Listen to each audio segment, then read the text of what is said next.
પ્રમુખ સ્વામી મહારાજે આટલી મોટી બીએપીએસ સંસ્થા ઊભી કરી. એમના જીવનમાં એક આત્મગૌરવ હતો કે મને ભગવાન સ્વામિનારાયણે જે સિદ્ધાંતો આપ્યા, મારા ગુરુ શાસ્ત્રીજી મહારાજ અને યોગીજી મહારાજે જે મને પ્રણાલિકાઓ શીખવાડી છે, એનાથી બહાર હું કોઈ દિવસ પગ મૂકી શકું જ નહીં, લેશ માત્ર નહીં. પ્રમુખ સ્વામી મહારાજ હંમેશા કહેતા કે નીતિ નિયમ સિદ્ધાંતના ભોગે કોઈ દિવસ કોઈ કાર્ય કરવું છે. તો ક્યારેય નીતિ નિયમ સિદ્ધાંતને મૂકીને એમને કોઈ કાર્ય કર્યું જ નહીં. તો 95 વર્ષનું એમનું જીવન, એમાં 80 વર્ષનું જાહેર જીવન, પ્રમુખ સ્વામી મહારાજે ક્યારેય ખાનગીમાં કે જાહેરમાં એક પણ ભૂલ કરી નથી. એમની શ્રદ્ધાંજલિ સભામાં ગાંધીનગરમાં શક્તિસિંહ ગોહિલ બોલેલા કે હું 40 વર્ષથી પ્રમુખ સ્વામી મહારાજના સંપર્કમાં છું. નાની મોટી સમાજની ઘટનાઓમાં પ્રમુખ સ્વામી મહારાજે ઘણી વખત પોતાનો અભિપ્રાય વ્યક્ત કર્યો છે, પણ ક્યારેય કોઈ દિવસ પ્રમુખ સ્વામી મહારાજનું એક પણ વાક્ય કે શબ્દ એ સમાજમાં કોન્ટ્રોવર્સી, દ્વિધા ઊભી કરી હોય એવું એક પણ વખત બન્યું નથી. 80 વર્ષનું જાહેર જીવન જીવવું અને એક પણ વખત તમે સમાજમાં ક્યાંય કોન્ટ્રોવર્સીમાં ન આવો, એ કેટલી વિચારધારા સ્પષ્ટ હોય, કેટલું સ્પષ્ટ આત્મગૌરવ હોય. I can do this and under no circumstances I can do this. એટલે કે હું આ જ કરી શકું અને કોઈ પણ સંજોગોમાં આ પથ ઉપર તો હું જઈ જ ના શકું. એ જે સત્યનિષ્ઠા હોય ને, એ તમારી ફિટનેસ ડેવલપ કરે. જલિયનવાલા બાગના મેસેકર પછી અંગ્રેજ ગવર્મેન્ટે કમિટી નિમિત્તિ, સર્ચ કમિટીમાં ગાંધીજી હતા. એ વખતે બ્રિટિશ જજ એમ બોલતા કે મને લોકોનો કદાચ હુઆપો થાય મારી વિરુદ્ધ, એનો એટલો ડર નથી જેટલો ગાંધીની સત્યનિષ્ઠાનો મને ડર છે. તાકાત આપણી એ હોવી જોઈએ. તો જો એ જે આત્મગૌરવ છે, એની માટે ખાસ ધ્યાન રાખજો કે આપણું ભણતર, આપણી આવડત, આપણી હોશિયારી, આપણી ટેલેન્ટ એ અમુક કક્ષા સુધી તમને લઈ જશે, પણ અમુક કક્ષાથી ઉપર જવું હોય તો આવી સ્પષ્ટ, શુદ્ધ, પવિત્ર વિચારધારા અને ચારિત્ર જ એ તમને લઈ જઈ શકશે. પ્રમુખ સ્વામી મહારાજ 5 ધોરણ પાસ, સાધુના કપડા, અંગ્રેજીનો એક શબ્દ બોલી ના શકે. બ્રિટિશ પાર્લામેન્ટે એમનું સ્ટેન્ડિંગ ઓવેશન સાથે સન્માન કર્યું. કેનેડાની પાર્લામેન્ટે સ્ટેન્ડિંગ ઓવેશન સાથે એમનું સન્માન કર્યું. કેનિયાની પાર્લામેન્ટે એમનું સન્માન કર્યું. અમેરિકામાં ઘણી બધી કી ટુ ધ સિટીઝ એમને પ્રાપ્ત થઈ. ગિનિસ બુક ઓફ વર્લ્ડ રેકોર્ડ્સમાં 5 થી 6 વખત એમનું નામ આવ્યું. આટલી મોટી પ્રતિષ્ઠા અને કીર્તિ કેવી રીતે સંપાદન થઈ? એક 5 ધોરણ ગામડામાં ભણેલી વ્યક્તિ. એનું કારણ શું? તો જ્યારે અમેરિકાના પ્રેસિડેન્ટ બિલ ક્લિન્ટન 2000ની સાલમાં પ્રમુખ સ્વામી મહારાજને માયામી, ફ્લોરિડામાં મળ્યા, ત્યારે અમેરિકાના પ્રેસિડેન્ટ હતા. 22 મિનિટની મુલાકાતે અંગ્રેજી બોલે પ્રમુખ સ્વામી કંઈ ના સમજે, પ્રમુખ સ્વામી ગુજરાતી બોલે કંઈ ના સમજે. વચ્ચે અમારા દુભાષ્ય સંત હતા, અંગ્રેજીનું ગુજરાતી કર્યા કરે. એટલે 22 મિનિટનો વાર્તાલાપ એકચ્યુઅલી 8 મિનિટનો જ સમજવાનો. 2 વે ચાલતો હોય ને. 22 મિનિટની મુલાકાત પછી બિલ ક્લિન્ટન એવું બોલ્યા કે I haven't seen such expressive eye full of integrity in my life. એટલે કે પ્રમુખ સ્વામી મહારાજની આંખો જોઈને બોલ્યા કે આવી ઇન્ટિગ્રિટી એટલે કે વફાદાર, વિશ્વસનીય, દરેકને સાથે લઈને આગળ વધવું, કોઈને ધક્કો ન મારવો, દરેકની લાગણી ભાવનાનો વિચાર કરીને દરેકને પ્રગતિ કરાવવી, કોઈ દિવસ કોઈને દગો દેવાનો વિચાર પણ ના આવ્યો હોય, આ બધા ગુણો ભેગા થાય એટલે અંગ્રેજીમાં એક શબ્દ બને ઇન્ટિગ્રિટી. અને તમારા વર્ક પ્લેસમાં સૌથી મોટી કિંમત આ શબ્દની છે. આવડત હોશિયારીમાં થોડોક ઓછો એ ચાલે, ઇન્ટેગ્રિટીમાં થોડોક ઓછો એ લેશ માત્ર ન ચાલે. 80 વર્ષની વખતે પ્રમુખ સ્વામી મહારાજની ઉંમર હતી. 80 વર્ષની વ્યક્તિમાં એક ભારતીય સાધુમાં અમેરિકાના રાષ્ટ્રપ્રમુખને ઇન્ટિગ્રિટી દેખાય એટલે એને તો કેવા વ્યક્તિઓને મળ્યા હોય, પણ કે આવી આંખો મેં ક્યારેય જોઈ નથી. તો જો આ આપણું બહુ જ મોટું ધન છે, આ તમારી ફિટનેસ, ઇન્ટિગ્રિટી ઇઝ ફિટનેસ, તો તમે ગમે ત્યાં સર્વાઈવ થઈ શકો, ગમે તે મોટા કામ કરી શકો. 2001માં જ્યારે ભુજમાં ભૂકંપ આવ્યો, બીએપીએસ સંસ્થાએ 509 ગામોમાં રિલીફ વર્ક કર્યું. અમે 9 ગામો દત્તક લીધા અને 1500 ઘર બાંધી આપ્યા. હું 2001-2003ની વાત કરું છું. ત્યારે લોકો કહેતા કે ભારતના એક પૂર્વ પ્રધાનમંત્રી એક સ્ટેટમેન્ટ ઘણી વખત બોલતા કે અમે કેન્દ્ર સરકારમાંથી 1 રૂપિયો છોડીએ છીએ, એકચ્યુઅલ લાભાર્થી સુધી પહોંચતા એ રૂપિયો છે 15 પૈસા થઈ જાય છે. ભારતના એક ભૂતપૂર્વ પ્રધાનમંત્રી બોલેલા આવું.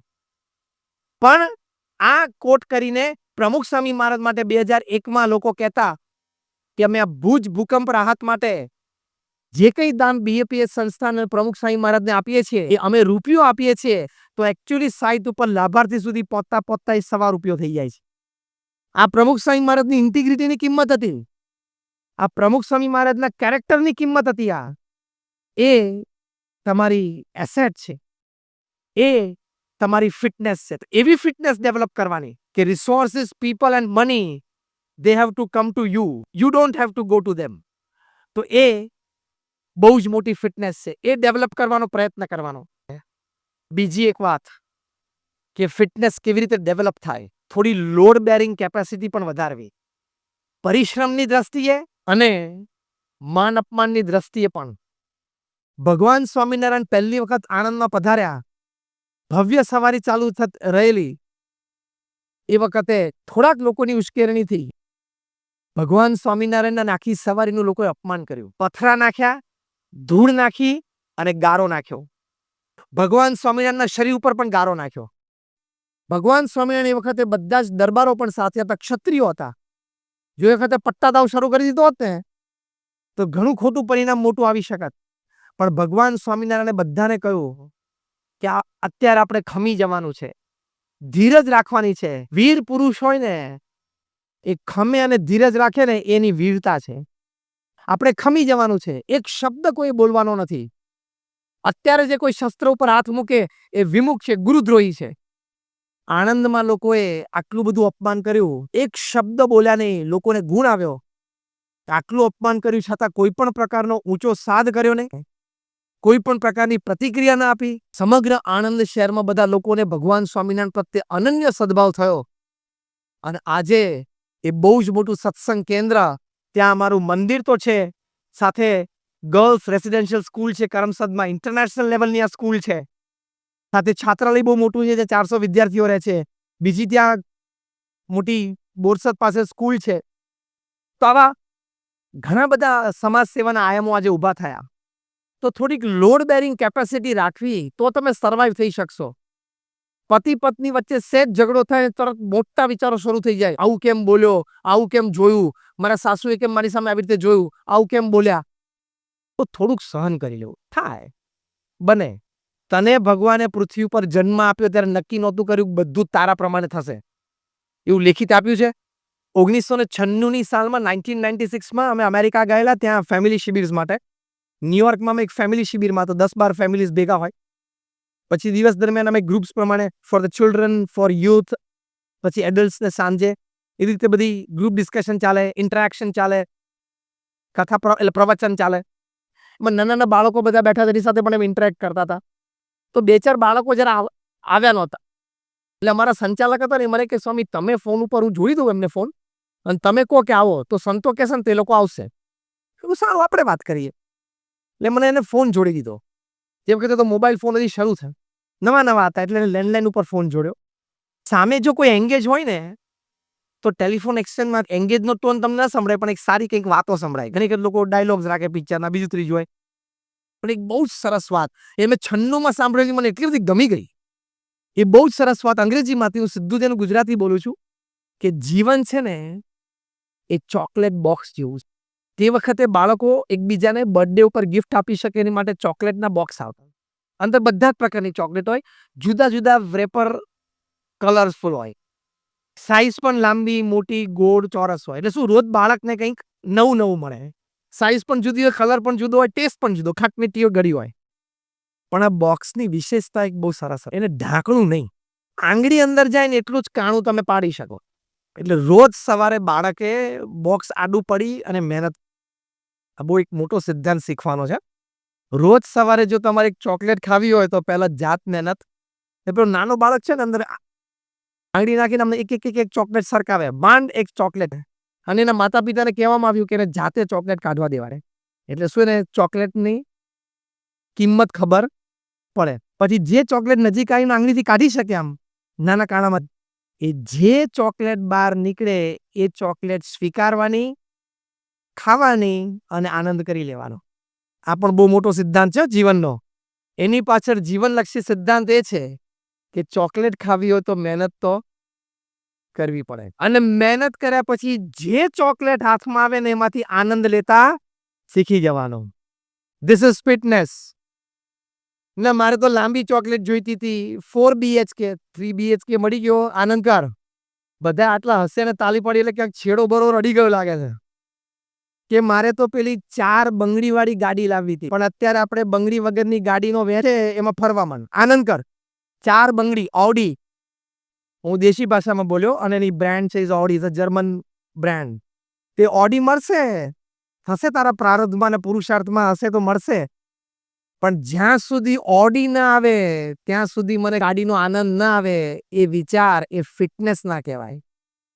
અત્યારે મારુતિ 1000 છે અથવા તો હુન્ડાઈ નાની ગાડી છે, ફરવાનું 4 પૈડા તો ફરે છે ને. આનંદ કર ને. જે ચોકલેટ જે વખતે આપણા નસીબમાં હોય ચોકલેટ ખાઈને આનંદ કરવો, એ ફિટનેસ.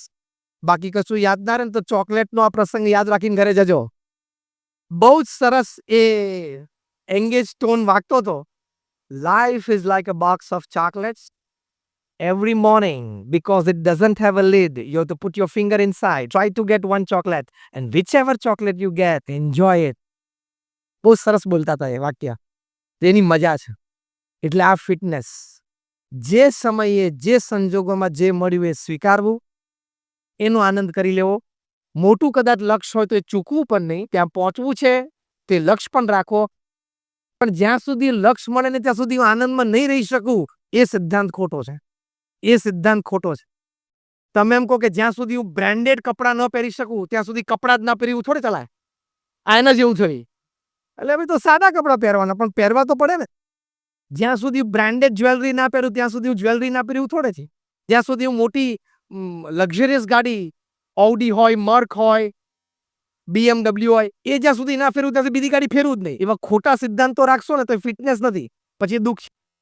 સંસ્થા અમારી BAPS તરફથી એક બ્રહ્મોપનિષદ પુસ્તક પ્રકાશિત થયું છે. એમાં પ્રમુખ સ્વામી મહારાજ એમના જીવનમાં જેટલા વાહનો સહજતાથી વાપર્યા છે ને એ બધા વાહનોમાં એમના ફોટોગ્રાફ મિડલ પેજ ઉપર. there is a plane, there is a helicopter, પછી ગાડી છે, પછી નાની ગાડી છે, પછી રિક્ષા છે, ટ્રેક્ટરની ટ્રોલીમાં બેઠા છે, ગાડામાં બેઠા છે. 6 ફોટોગ્રાફ છે. જુદા જુદા સમયના, જુદી જુદી જગ્યાઓના, સાહજિક સંજોગોના.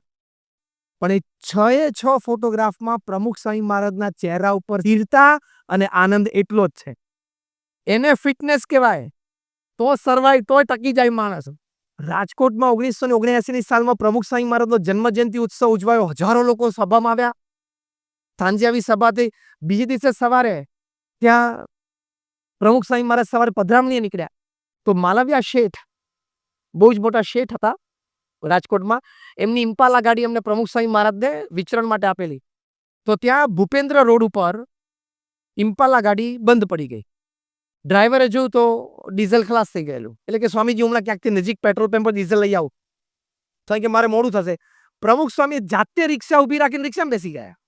આગલા દિવસે 15-25 હજાર માણસો તમારા જન્મ જયંતિમાં તમને બધાઈઓ આપવા માટે આવેલા. આખા શહેરને ખબર છે. બીજે દિવસે તમે ઇમ્પાલામાં રોડ વચ્ચે છો.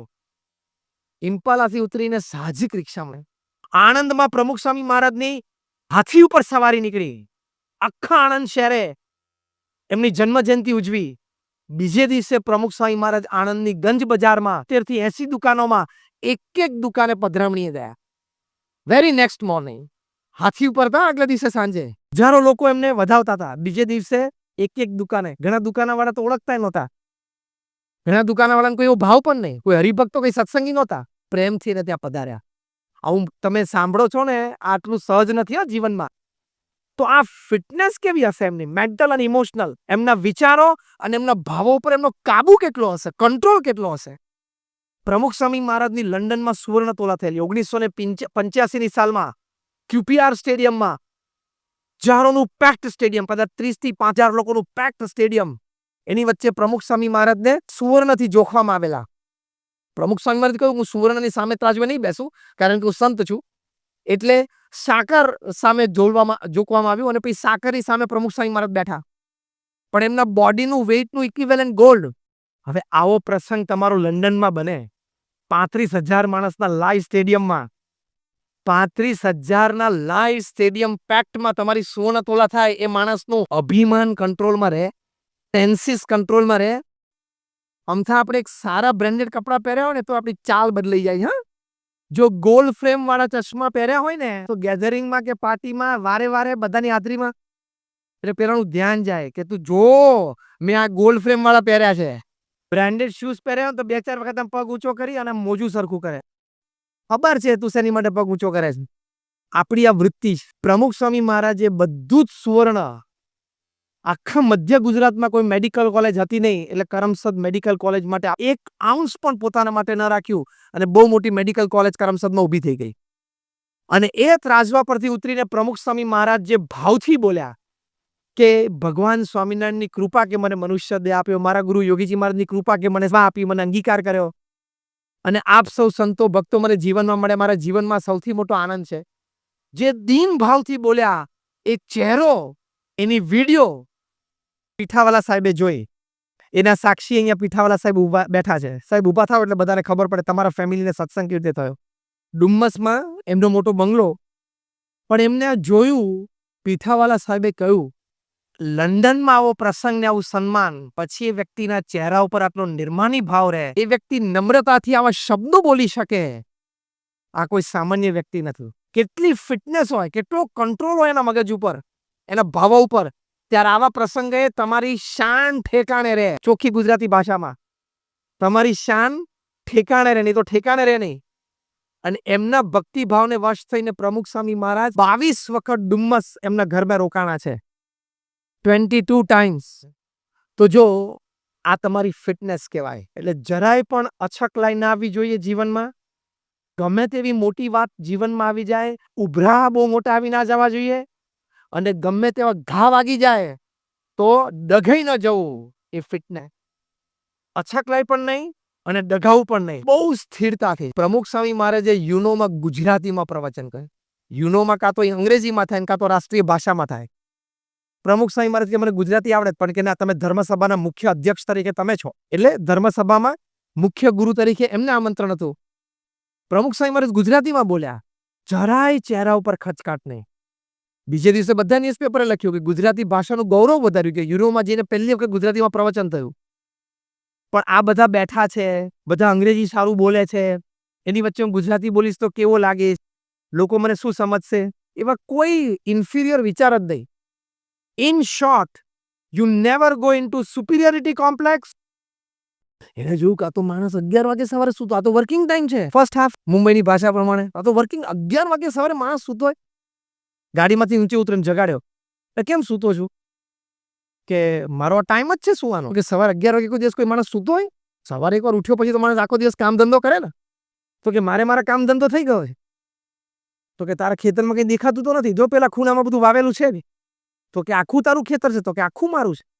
તો કે એટલામાં જ કેમ વાવેતર કર્યું છે? એટલામાંથી મારે ને મારા પરિવારનું ને મારા ભાઈઓના પરિવારનું પોષણ થાય છે, થોડીક બચત પણ થાય છે, અને વેચું પણ છું, એમાંથી પૈસા પણ મળે છે. તો પેલો શહેરનો માણસ કે તારી પાસે આવડી મોટી જમીન છે, બધી જ ખેડાય, વધારે મહેનત કરે. તો પેલો કે બધી ખેડું પછી શું થાય? તો કે વધારે પાક થાય, પછી વધારે તું વેચી શકે, પછી વધારે પૈસા આવે, પછી તું શહેરમાં મોટો બંગલો લઈ શકે, પછી એસી સેન્ટ્રલ એર કન્ડિશન કરી શકે, પછી ફર્સ્ટ ક્લાસ બેડરૂમમાં કંટ્રોલ ટેમ્પરેચરમાં જે આનંદથી ઊંઘાય. પેલો કે તું કરતો જ તો, તું ડિસ્ટર્બ કરવા આવ્યો. આટલું ચકડું ભરી અને છેલ્લે તો શાંતિથી ઊંઘવું જ છે ને, શાંતિથી જમવું જ છે ને, અને શાંતિથી એ જમેલું પચે એટલું જ કરવાનું છે ને. તો એટલું તો પેલો ખેડૂત કે થાય જ છે. એટલે ડોન્ટ ડિસ્ટર્બ મી, મને શાંતિથી સુવા દે, મને મારો બધો ક્રમ ખબર છે. એટલે સંતોષ એ ફિટનેસ. કાયમ અસંતોષી ના રહેવું. હજી મેળવી લઉં, હજી મેળવી લઉં, હજી મેળવી લઉં. પણ ક્યાંક ઊભું રહેવાનું, જ્યાં તમારી સ્વાસ્થ્ય ઉપર એની અસર પડવાની શરૂ થાય. ખ્યાલ આવ્યો? સ્વાસ્થ્ય ઉપર તમારી મહત્વાકાંક્ષાઓની અસર શરૂ થાય એ પહેલા ઊભા રહી જવાનું, એ ફિટનેસ.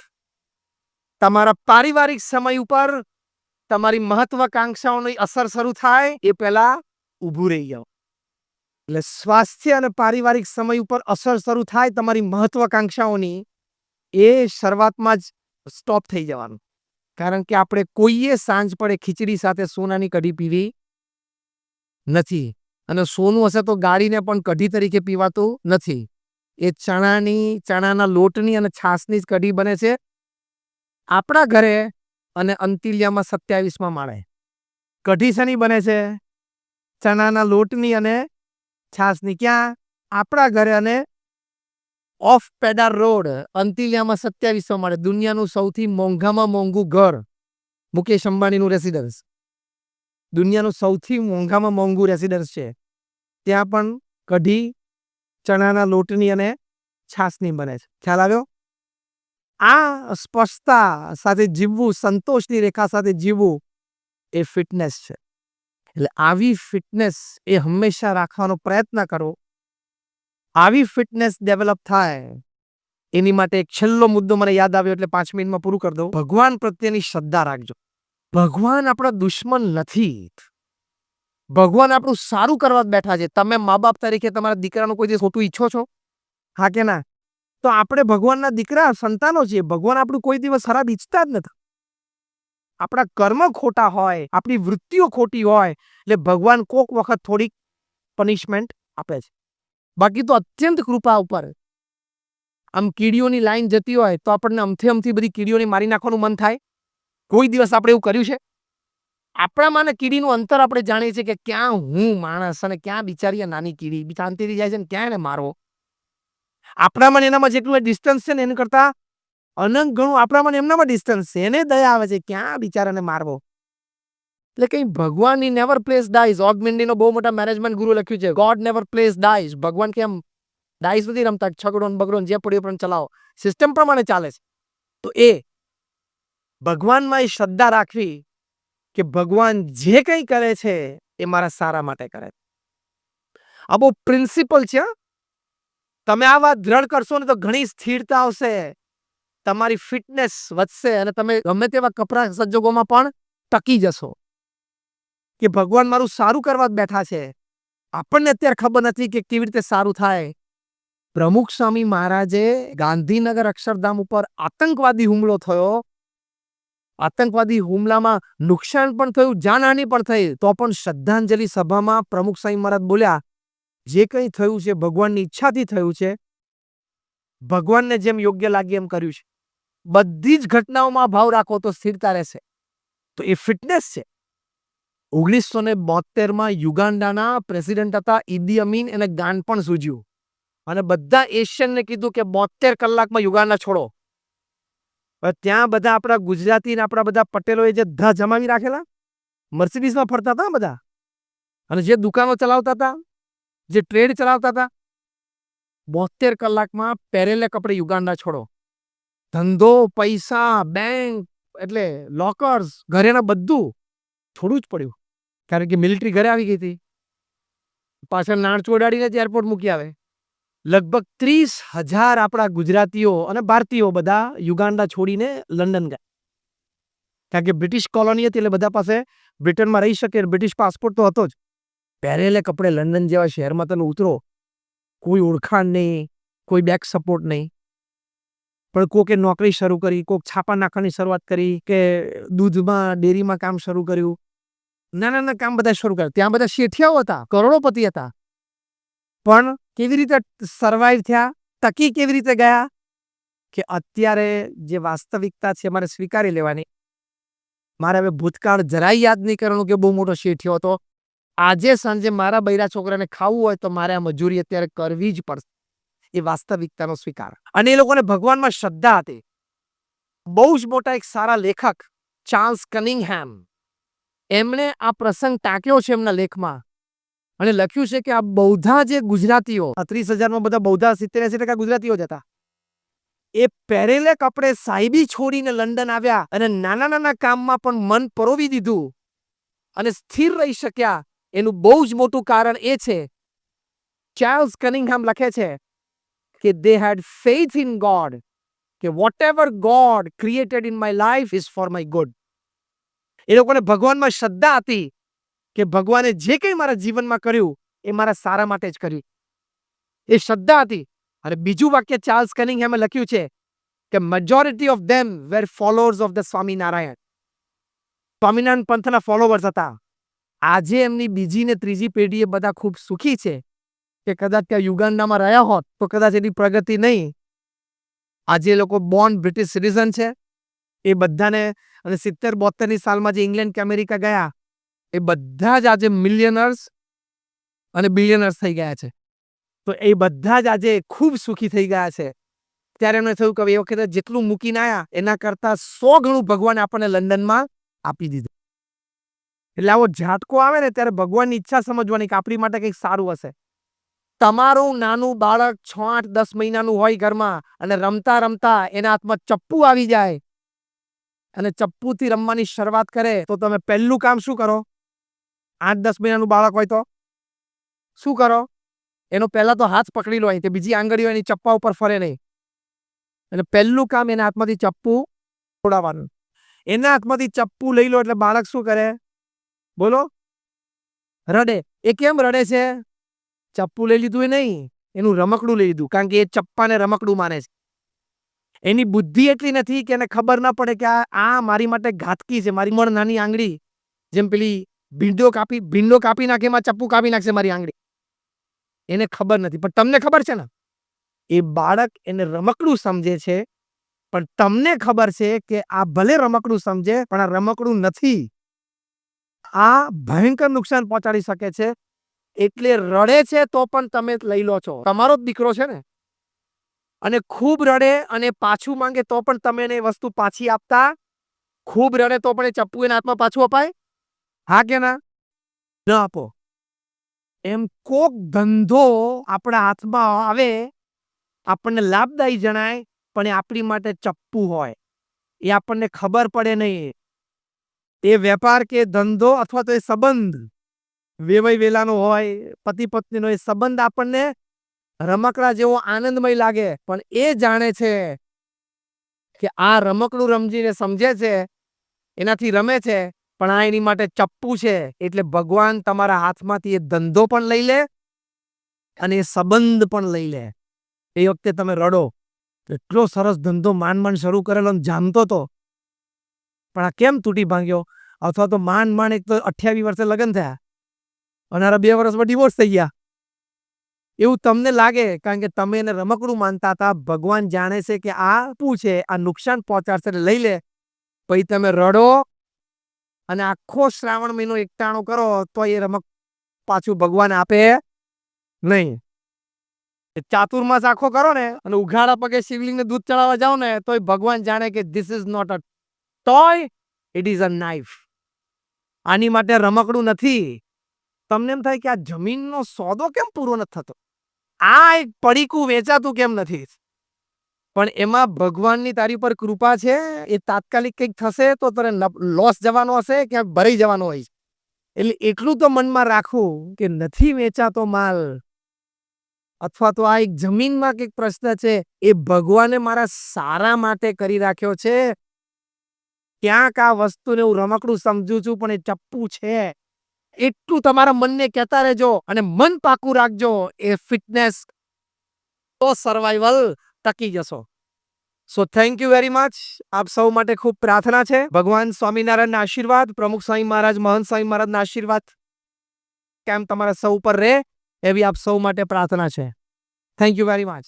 પ્રમુખ સ્વામી મહારાજે આટલી મોટી BAPS સંસ્થા ઊભી કરી. એમના જીવનમાં એક આત્મગૌરવ હતું કે મને ભગવાન સ્વામિનારાયણે જે સિદ્ધાંતો આપ્યા, મારા ગુરુ શાસ્ત્રીજી મહારાજ અને યોગીજી મહારાજે જે મને પ્રણાલિકાઓ શીખવાડી છે, એનાથી બહાર હું કોઈ દિવસ પગ મૂકી શકું જ નહીં.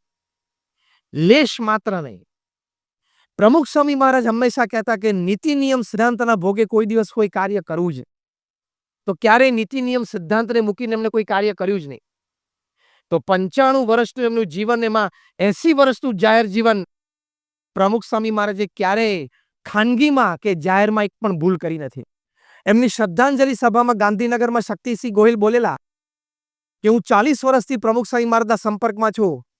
નાની મોટી સમાજની ઘટનાઓમાં પ્રમુખ સ્વામી મહારાજે ઘણી વખત પોતાનો અભિપ્રાય વ્યક્ત કર્યો છે, પણ ક્યારેય કોઈ દિવસ પ્રમુખ સ્વામી મહારાજનું એક પણ વાક્ય કે શબ્દ એ સમાજમાં કોન્ટ્રોવર્સી, દ્વિધા ઊભી કરી હોય એવું એક પણ વખત બન્યું નથી. 80 વર્ષનું જાહેર જીવન જીવવું અને એક પણ વખત તમે સમાજમાં ક્યાંય કોન્ટ્રોવર્સીમાં ન આવો, એ કેટલી વિચારધારા સ્પષ્ટ હોય, કેટલું સ્પષ્ટ આત્મગૌરવ હોય. I can do this and under no circumstances I can do this. એટલે કે હું આ જ કરી શકું અને કોઈ પણ સંજોગોમાં આ પથ ઉપર તો હું જઈ જ ના શકું. એ જે સત્યનિષ્ઠા હોય ને એ તમારી ફિટનેસ ડેવલપ કરે. જલિયનવાલા બાગના મેસેકર પછી અંગ્રેજ ગવર્મેન્ટે કમિટી નિમિત્તિ સર્ચ કમિટીમાં ગાંધીજી હતા. એ વખતે બ્રિટિશ જજ એમ બોલતા કે મને લોકોનો કદાચ હુઆપો થાય મારી વિરુદ્ધ એનો એટલો ડર નથી જેટલો ગાંધીની સત્યનિષ્ઠાનો મને ડર છે. તાકાત આપણી એ હોવી જોઈએ. તો જો એ જે આત્મગૌરવ છે એની માટે ખાસ ધ્યાન રાખજો કે આપણું ભણતર, આપણી આવડત, આપણી હોશિયારી, આપણી ટેલેન્ટ એ અમુક કક્ષા સુધી તમને લઈ જશે. પણ અમુક કક્ષાથી ઉપર જવું હોય તો આવી સ્પષ્ટ, શુદ્ધ, પવિત્ર વિચારધારા અને ચારિત્ર જ એ તમને લઈ જઈ શકશે. પ્રમુખ સ્વામી મહારાજ 5 ધોરણ પાસ, સાધુના કપડા, અંગ્રેજીનો એક શબ્દ બોલી ના શકે. બ્રિટિશ પાર્લામેન્ટે એમનું સ્ટેન્ડિંગ ઓવેશન સાથે સન્માન કર્યું. કેનેડાની પાર્લામેન્ટે સ્ટેન્ડિંગ ઓવેશન સાથે એમનું સન્માન કર્યું. કેનિયાની પાર્લામેન્ટે એમનું સન્માન કર્યું. અમેરિકામાં ઘણી બધી કી ટુ ધ સિટીઝ એમને પ્રાપ્ત થઈ. ગિનિસ બુક ઓફ વર્લ્ડ રેકોર્ડ્સમાં 5 થી 6 વખત એમનું નામ આવ્યું. આટલી મોટી પ્રતિષ્ઠા અને કીર્તિ કેવી રીતે સંપાદન થઈ? એક 5 ધોરણ ગામડામાં ભણેલી વ્યક્તિ. એનું કારણ શું? તો જ્યારે અમેરિકાના પ્રેસિડેન્ટ બિલ ક્લિન્ટન 2000ની સાલમાં પ્રમુખ સ્વામી મહારાજને માયામી ફ્લોરિડામાં મળ્યા ત્યારે અમેરિકાના પ્રેસિડેન્ટ હતા. 22 મિનિટની મુલાકાતે અંગ્રેજી બોલે પ્રમુખ સ્વામી કંઈ ના સમજે, પ્રમુખ સ્વામી ગુજરાતી બોલે કંઈ ના સમજે. વચ્ચે અમારા દુભાષ્ય સંત હતા. અંગ્રેજીનું ગુજરાતી કર્યા કરે એટલે 22 મિનિટનો વાર્તાલાપ એકચ્યુઅલી 8 મિનિટનો જ સમજવાનો. ટુ વે ચાલતો હોય ને. 22 મિનિટની મુલાકાત પછી બિલ ક્લિન્ટન એવું બોલ્યા કે I haven't seen such expressive eye full of integrity in my life. કે એટલે કે પ્રમુખ સ્વામી મહારાજની આંખો જોઈને બોલ્યા કે આવી ઇન્ટિગ્રિટી એટલે કે વફાદાર, વિશ્વસનીય, દરેકને સાથે લઈને આગળ વધવું,